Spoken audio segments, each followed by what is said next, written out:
Welcome to the Career and Faith podcast, where we talk about how your faith fuels your career decisions. I'm your host, Joy Scott, and today I am here with an award-winning dancer, and not just any type of dancer, a very specific type of dance. So, Robert, let's play a little game with the audience here. Describe what you do without saying your job title.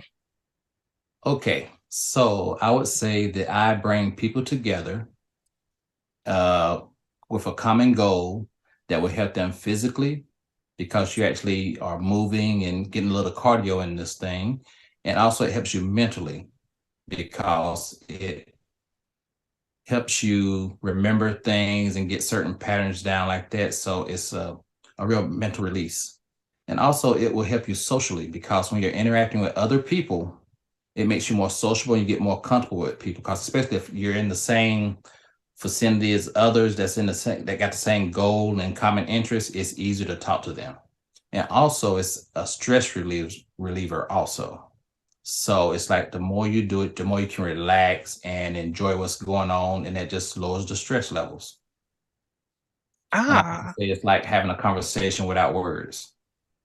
ooh, wow. Yes. So see, when a lot of people think about dancing, they may think about just moving their feet and trying to feel the beat, but there's so much more to this. So tell the audience, tell our viewers what you do, what type of dancing you specialize in. Okay, the type of dance that I teach is urban ballroom, or more popular like a Detroit ballroom.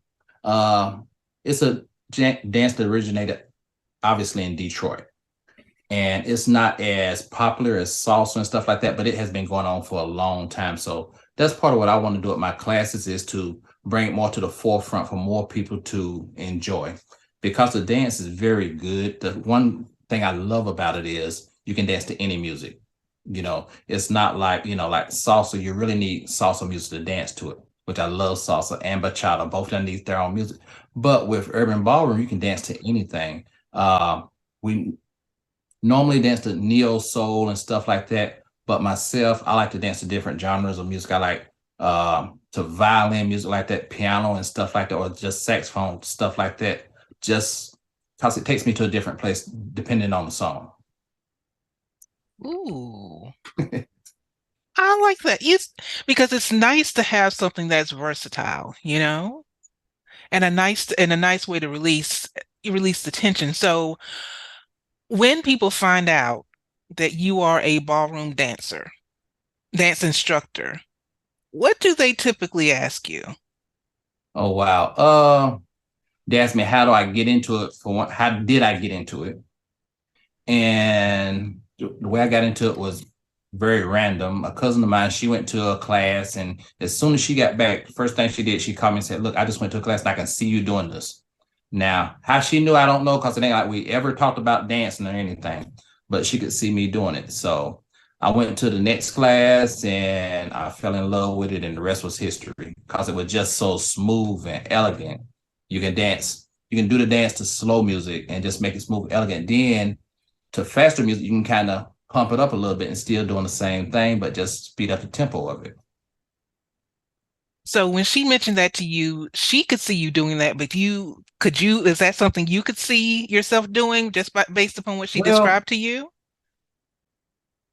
maybe after I went to the class, I trusted what she said. It was smooth and all of that. So I didn't think I would like it as much as I did. It was one of those things where, yeah, I give it a try. I go try it out and see how it is. But the instructors, the guy and the lady that was teaching, they were so smooth. I'm like, oh my God, I've got to do that.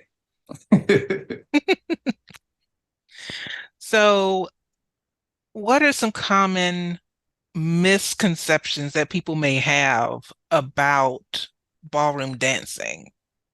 Well, one thing I like to tell people is when I tell them I do urban ballroom dance, I say the ballroom part, forget about that because it's not traditional ballroom. So don't think that we're out there all stiff and stuff like that, which I love traditional ballroom, but it's not the same. This you can express yourself more and have fun with it. And then a lot of people be like, well, I can't do that. I'm not a dancer, but Nobody's a dancer until they dance. You know what I'm saying? Nobody's a dancer. And of course, the first thing I got two left feet, and I tell them, well, I got a right foot. I trade you one. So, you know, and it's just so much fun, you know. And I tell like my class, I tell people all the time, you know, my very first class, I asked them, I said, well, what do you think you're here for? And a lot of them say, we come to dance. I know you're here to have fun first because the dancing is not that serious. We got to have a good time. And, you know, that's what it's all about. If you're not having a good time, you're not dancing. That's the way I see it. Mm, mm. So it sounds like you already, because of your experience, you already kind of know some of the challenges that people may have, in terms of their mindset, possibly, or maybe just first impressions, we'll call them, really, Mm-hmm. based upon what they may have seen. But this is a different type of, or what they've seen on TV, like Dancing with the Stars, that sort of thing. But this is a different type of dancing. And you describe it like how you describe that as a conversation without words. Can you tell me a little bit more about that? So I say that I call it a conversation without words, and I can't take credit for coming up with that. Another instructor has brought to my attention. I said, yeah, that fits perfectly because what it is, the lead, uh, he leads the follower into a move. It's like he's talking to her and he leads her into it. She responds, her response to him asking her to go a certain way is she following his lead. And it's just a conversation back and forth. He says, pretty much the lead says, would you go this way? And she said, yes, I will. Then he asks, will you go back this way? Yes, I will. And without saying it, it's just body movement. So, you know, it's like every action has a reaction. And that's what it is. The lead, he has an action, and then the follower react. And that's the way the conversation goes. You've been doing this for how many years? Going on 13 years. 13 years. And so being a dancer as well as instructing people, I bet you've probably seen maybe some changes in people, some wonderful transformations, not just in like their skill, but also in kind of how they relate to people. So can you share a little bit more about that? Well, most of the time, if you get somebody that's an introvert, that they finally make that step out to go out of their comfort zone and come out, you know, I can kind of tell uh who's kind of nervous about being there. And you just got to get them that more special attention and encourage them even more to do it. Because, you know, some people come out, they already got the courage to get out there and already think that they're great dancers as it is. So it's the other ones that's kind of timid and stuff like that. And once they get it, it just such a reward because I know how it was when I started. It's like it took me a while to learn certain moves. And if I didn't get it in class that night, by the next week, I had it because I can't let nothing beat me. It's like, oh God, it's like, and another thing, as a man, we hate to not know what we're doing in front of ladies. So I'm like, I'm not coming back next week and not notice again, you know. So it's the ego thing kicks in. So yeah. Well, it's good that you mentioned that because with this being the Career and Faith podcast, I wanted to talk to you about s- kind of what it takes in terms of faith to be able to do what you do and relate so well with the people that you instruct, to really know what they need and to be able to support them. So, how does your faith play into what you do as an instructor? Okay, first of all, when I first started instructing, I was instructing for another group, so I didn't have everything was set up for me. So I'm like, okay, cool. All I got to do is show up. It's there. But when I started my classes in Gastonia almost a year ago, it was the first weekend in November. So I'm coming up on my 1 year anniversary. Uh, the faith part was it's like when you gonna plan a party. The faith part, okay, are they gonna come? You know, I put it out on Facebook. I'm gonna be starting classes, and you know, people will say, "Yes, I'm coming." But you know how it is. If 100 people say they're coming, 25% of them will show up if you're lucky. So I had to be faithful and just sit back and like, okay, if I present it, they will come. So I had to use my faith in that part right there. So yeah. just having the faith that people would come out. Mm. And so now, looking back from, where you started with the year, coming up on a year, congratulations, by the way, Thank you. Thank you. to now, what are 5 words to describe what this year has been like? Wow. Pivotal, challenging, definitely rewarding, uh, and positive too. It has been positive. It has because of all the great people I've met and rewarding, just anything positive that you can think of, it has been. I haven't had any down, nothing bad to think about having classes or nothing like that. I look forward to going every week, as I think that I'm sure that a lot of students look forward to it too. Because I think maybe last week or the week before last, I did really thank them for coming out because every week I'm like, are they gonna come? Are they gonna come? And it's like every time somebody comes through the door, it makes me smile even more. And to where they are thinking that where I'm also giving to them, they don't know that they're giving to me by just coming, because it's been some days where, you know, I want to be there, but we're not always in the best spirits when we get there. But when they come in and everybody's smiling, because now it's like we're like a family. It's not like a class. Now everybody come in, everybody hug everybody and stuff like that. Before, people come in, hey, how you doing? And mosey on and stuff like that. But now everybody's hugging each other and we're having a good time. It's almost like a little party every week. Oh, that's so special because you get to you get to come together, do something positive, especially when for some people they may have also had a week too, between Yes. work and responsibilities and parenthood and all this stuff. And then you're giving them this place to just get out of their comfort zone while having a good time. And it's in a non-judgmental way. Like, how many times do we get to try new things and know that no one's judging us? They're simply Exactly. solely there to help us. Yep. That is amazing. That's amazing. But I So, tell them when they walk through the door, you can leave everything out from the world, leave it outside of there. We come in here, we're listening to music, and music is the best therapy for me that I think there is, because it always can change your mood. You know what I'm saying? With the nice energy of the music and the people that's there, you can't help but to have a good time. mm, mm. And Robert, you are also, as I mentioned at the top of the podcast, an award-winning dancer. So share a little bit about your accolades. Oh wow, okay. So I've competed in multiple competitions and stuff like that. I've danced in Houston at the ISDC, which is the International Swing Dance Competition, to where they have people from all over the United States come there. And their main dance there is swing out, DFW swing out, Houston two step and stuff like that. So they incorporated a new category, which was Detroit ballroom. So the first year that they had it, me and my partner, we flew out there, and luckily we won first place. And I'm going to tell you the one good thing about that event that I love so much that set the tone for that event for me.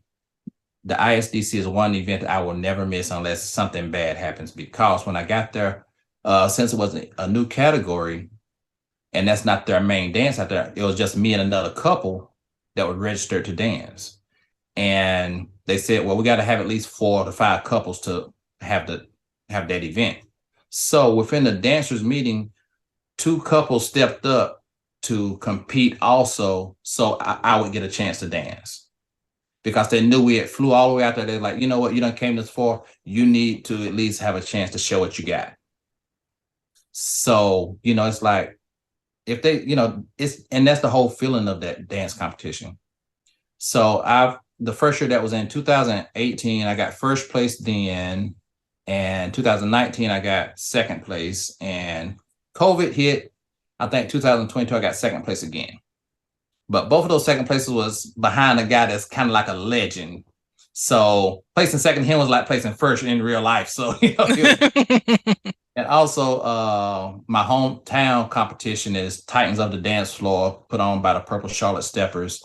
The first time I competed in that was in 2015, where I placed third place. And I'm so competitive. I'm like, no, I can't. I got to come back. So 2 years later, we competed again and got second place. Then 2 years after that, I finally got first place. Then after COVID, I placed second in 22 or 23. 22, yes. I placed second at Titans of the Dance Floor. Then last year, I finally won again first place. I've competed in Atlanta at the Intense. Oh my God, I forgot the name of the competition, but I performed in Atlanta. And in their Jack and Jill category, I got second place. And also this past year, I went to Detroit where the dance originated and competed up there. But it's wonderful. It's been a wonderful journey for us competing and stuff like that. But I'm about tired of competing and it's a lot of work. So it's like people don't realize you put in hours and hours of rehearsal to dance for 3 minutes. So, but I love it though. I really do. I love the way that you say, I got this place and then I came back and then I got, Yeah, I I'm got the first competitive. I can't place. help it. Well, that's good. You continued until you got to go, and now you're at the place also where you're like, hey, I want to help other people enjoy the same experiences that I've Exactly. had and more, which is a really great thing. So, what is it that I'm not asking you about ballroom dancing that you want to share?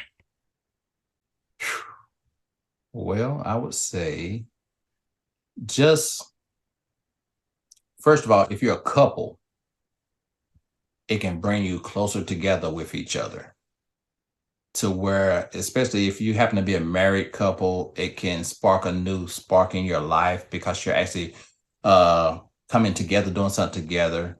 And of course, with the music is intimate, so that can bring you back to more intimacy in your life and stuff like that. And as a single person, it just lets you dance and it can be intimate with two single people, but just keep it as that. It's just a dance. You got 3 minutes that you can dance with this person and just enjoy each other's company. You know what I'm saying? It don't have to be so serious or nothing like that. And it's just dancing is just wonderful. You know what I'm saying? I haven't known anybody that has tried it and just come back and say, well, I just don't like it. If they give it a fair shot and a fair chance, don't just come to one class and say, no, I don't like that. Anybody that has, I'll tell anybody, if you come to my class, give me 4 classes. And if you don't want to do it after then, that's cool. But if you give me at least 4 classes, I will make it enjoyable and you'll be able to see that it's more than just dancing. It's an atmosphere that at all dance sets that we go to. I've been dancing for 13 years and I've yet to be at a event to where it was any trouble. And the events that we go to is a wonderful. They like multiple days. When I first started dancing, now people tell me about traveling dancing. I'm like, why would I travel somewhere to dance when I can do it here? We're just dancing. But actually the dancing at these events is the sidebar because what happens is you meet other people again with common interests and stuff like that. And it's wonderful. In the main event, of the weekend. Everybody get dressed up in your best, and of course, everybody's taking pictures, and it's just like a big love fest. You know what I'm saying? So it is a wonderful community to be in. That's good. That's good because it's not just a local community. It seems like one of the like almost like a dancing dancing community Yeah, that's that exactly what it is. The dance community, we love it. And hmm the thing about it is, people respect other people's dance style because that's the one thing about coming to the events. You bring different styles together. And we have like workshops and stuff like that. In the morning time, you go to the workshop, learn a different style dance, and then they learn your dance. Then at night, you can come together and try what you learn. So it ain't just show up and dance and go home. So really okay. good. So a lot of benefits there. For married couples, it can help bring them closer together. It can be a nice date night, a way to Exactly. bring a new spark. And for people who are single, it could be, you don't necessarily have to go there to find your next lifetime boo, but it is a way to relate to the opposite sex without there being the expectation or the pressure there for it to be more than what it is. So, It's a safe environment too to meet somebody. okay. Yep. Okay. Gentlemen, there are gentlemen. You know what I'm saying? And it's like, even if somebody wasn't a gentleman, the other guys would step up and be like, okay, you got to stop that. So it's no disrespect for the women and stuff like that. We look out for the ladies and stuff like that. And vice versa. They look out for us too. So Well, it sounds like the perfect environment for people, for a lot of people with different interests and for different reasons. So, where can they learn more about you, Robert? okay, I have a Facebook page called Dancing with Champagne. Just look it up. And also, you can go to my direct Facebook page, which is Robert Fitzgerald. And also, my Instagram is Dancing with Champagne, one word. Uh, Dancing just like it is, Dancing with Champagne. What else? I think that is it. I have a TikTok, but I hardly do anything with that. So and also you can actually Google Dancing with Champagne and I will come up. Okay. Okay. Now your classes are primarily in what area? Oh, also, yes, my classes are in Gastonia, North Carolina. Thursdays nights from 7 to 9. We have our beginners class start at 7, and we get into our beyond beginners class at 8 o'clock. And then from 8 to 9, then we got a little bit of time after class, like maybe 30, 45 minutes to dance and practice what you learned. Also, I do private lessons. I do choreography for weddings. And currently I am got the great honor in doing a choreography for a debutante ball. So I am teaching teenagers how to ballroom. Also, I'm doing a father-daughter dance where they're doing a little bit of the waltzing and stuff like that.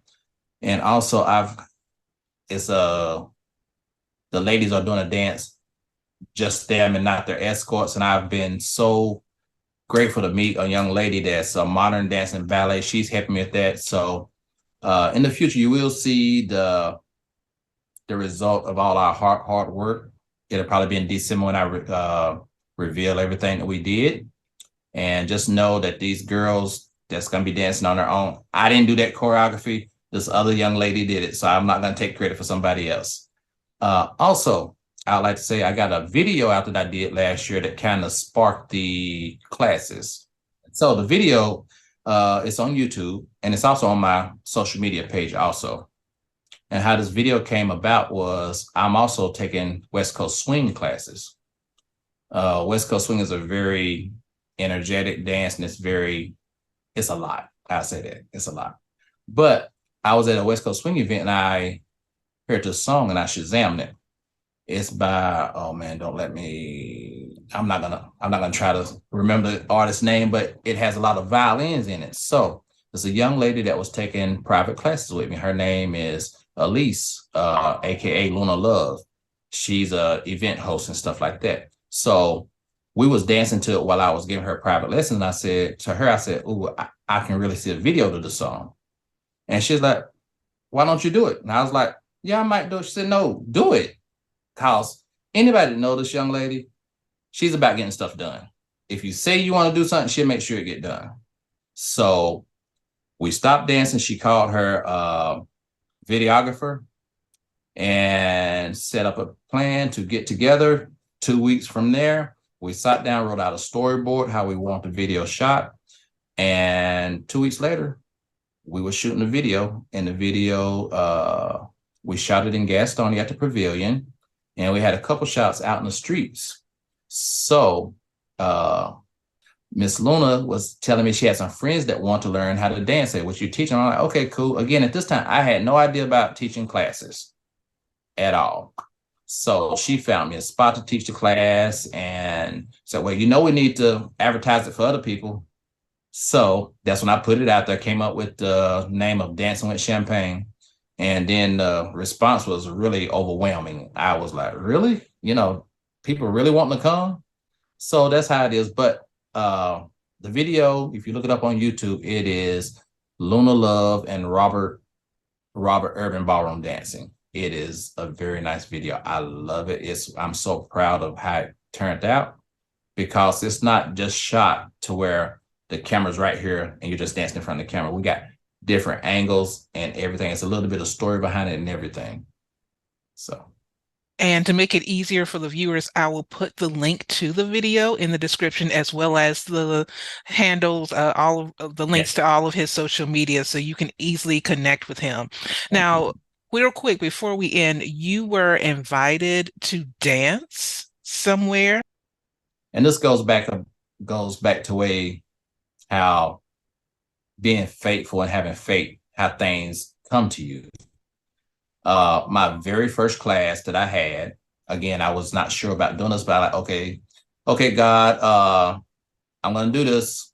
We're gonna see how it goes. So the very first class I had, after class, this lady came up to me, Dion Hunter, and kind of found out she told me she was a author, a poet, and she does shows. And she asked me to come and dance at her show in Charlotte at the Blumenthal. And I was like, wow, really?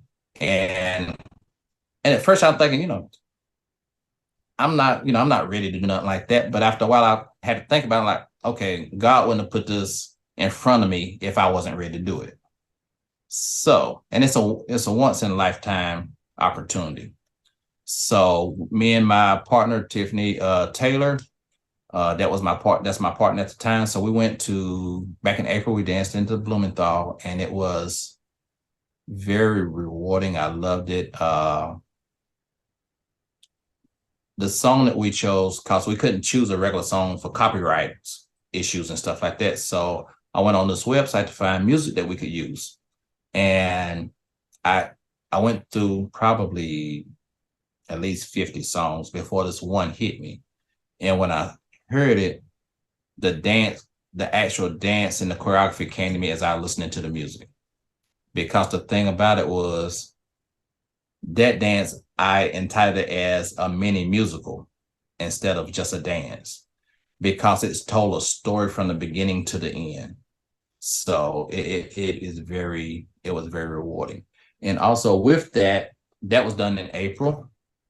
And so the lady contacted everybody that was participants in it, and they have made it into a small film that's going to be premiered in some film festivals and stuff like that.